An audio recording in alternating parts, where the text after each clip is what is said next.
Hi everyone, it's Aquaman here from Aquaholic, and today's topic is the old composting toilet. And don't worry, there won't be any demonstration by me on how to use the composting toilet. Now, no one really talks about their loo in the houses because nothing really goes wrong. It's pretty set. But on boats, it's one of the boat owners' nightmares. Visitors coming on board not knowing how to use it, putting wrong stuff down, blockages, etc., finding pump out stations, all those sort of nightmares.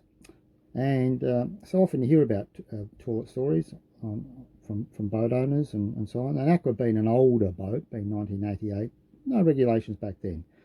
So I had to fit a black tank, and a few of my friends that had fitted black tanks to their older boats basically said, don't do it. It's a nightmare. It's really hard, and it's an afterfit. Obviously, on newer production boats, they have them built into their design, and they sort of work quite well. So about 7 years ago, I was looking around composting toilets. It was fairly new on the market. Not many boats had it. Fairly big in America for the RV sort of area and caravans. And there was only two products on the go: Nature's Head and Airhead. Now, there is a newer one, a third one around that Sue was investigating for the caravan, but I just can't remember the name of that. I'm sure it's out there. And people come on board Aqua quite regularly, and we talk for a long time about the composting toilet, pluses and minuses. So it is quite a topic of this discussion. So how do they work? What are the good things and bad things? The key things is the separation of the number ones and number twos. You can see that in the photos. And no salt water. The salt water gives it the smell.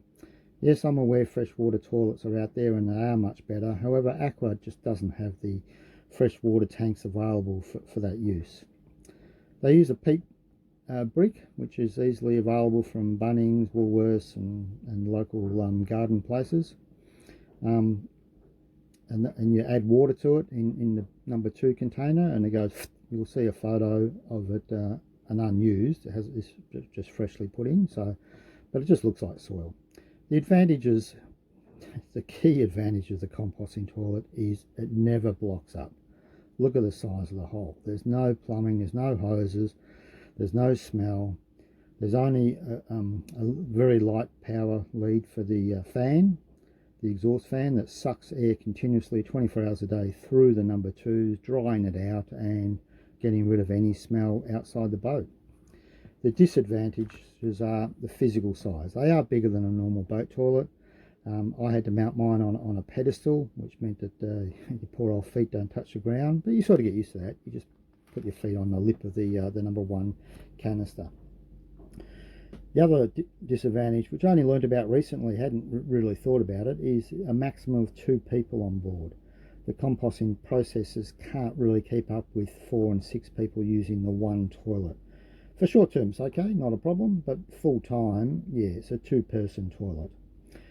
And get about 4 weeks out of it, maybe 5 weeks. So after 4 or 5 weeks, I lift the lid off and there's no smell, looks like soil.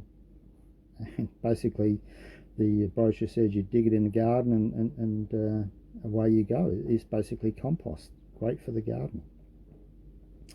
And as you can see, there's a few photos of me enjoying some nice food, making the product ready for the composting toilet a little while later.